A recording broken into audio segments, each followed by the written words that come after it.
most think I'm an idiot. Alright, Titans fans, it's time to put your hands up. And no, you're not being robbed. Although week in and week out, I'm sure that you feel like you're being robbed by your Tennessee Titans. But it's time for everybody to hop back on the Titans fans' favorite ride. It's the roller coaster of Tennessee Titans football. To chaos, to hangman, everybody had their favorites. Woo! And put your hands up because we're about to dip.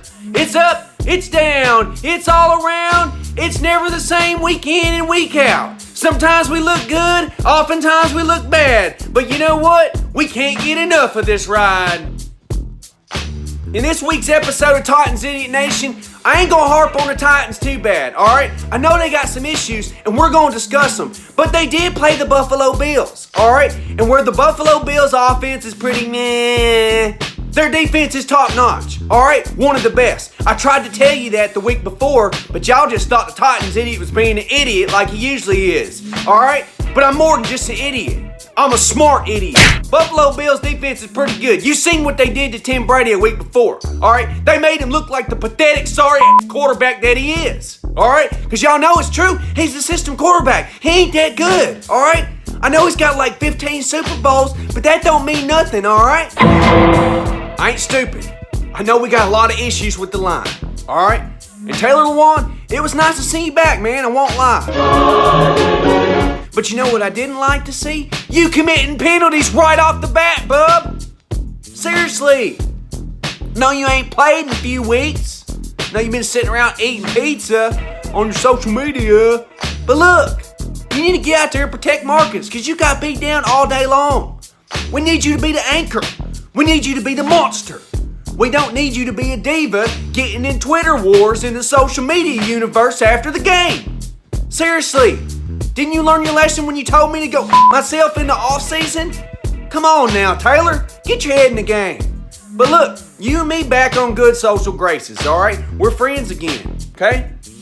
As long as you like me, I like you, and we can move forward as a tandem.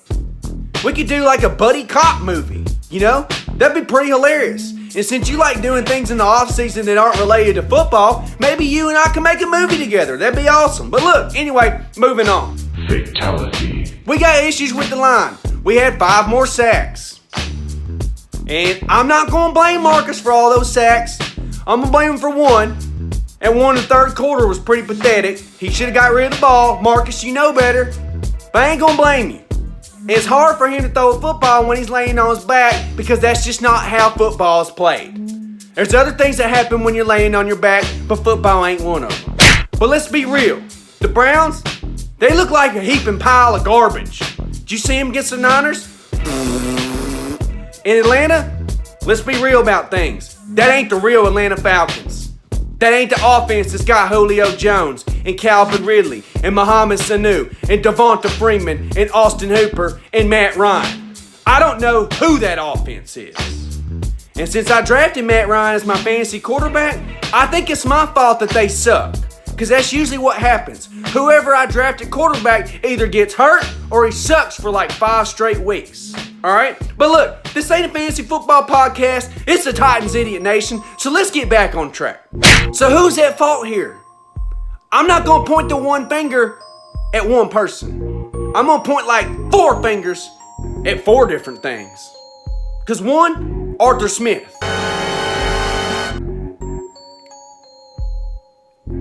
Are you in over your head? I know you're a tight end, but what's a tight end know about football? All you know what to do is block and catch. There's a lot more to football than that. I mean, not a whole lot more. Really just running the ball. But y'all know what I'm saying, alright? But we got a tight ends coach out there running OC. I don't know if that's the right answer. I think in due time he could come into his own, but right now, I don't know. I ain't too impressed. I know he ain't got a lot to work with on the offensive side of the ball. Y'all try to point fingers at Matt LaFleur, but it looks like he's doing all right up in Green Bay.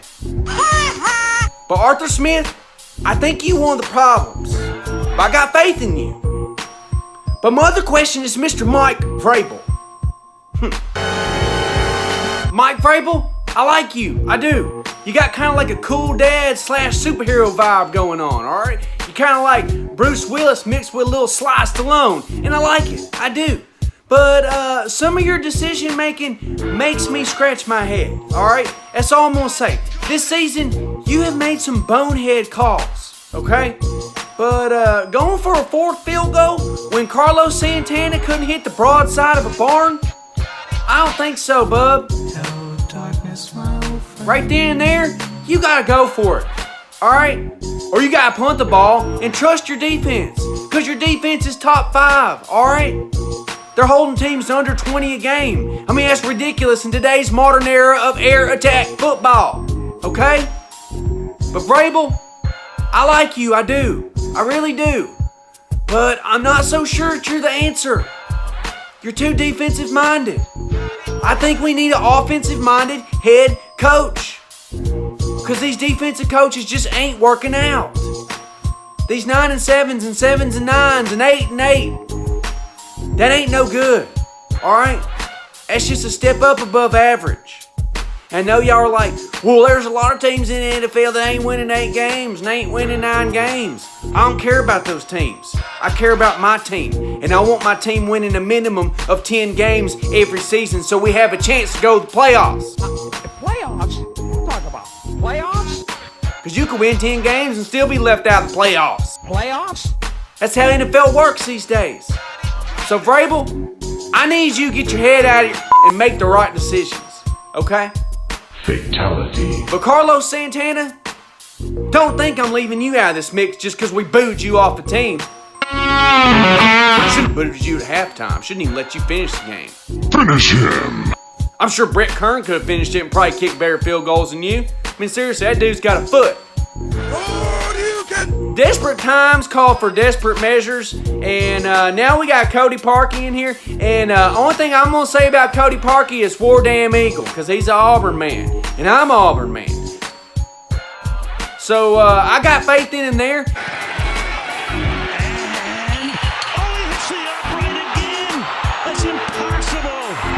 But like I said, desperate times call for desperate measures, and at this point, the Tennessee Titans are a little desperate.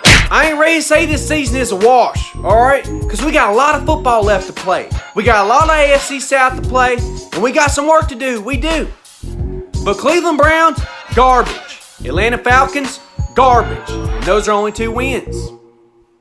So we're going to have an impressive win. And we better win against the Broncos. Because is Joe Flacco elite? I don't think so. He's at the end of his career. And the Broncos are in rebuilding mode. They're talking about how they might even ship Von Miller and Emmanuel Sanders away. You do that, you got nothing. So if we don't beat the Broncos, it might be time to hit the panic button. Whoop, whoop, whoop, whoop, whoop. Because this is a test.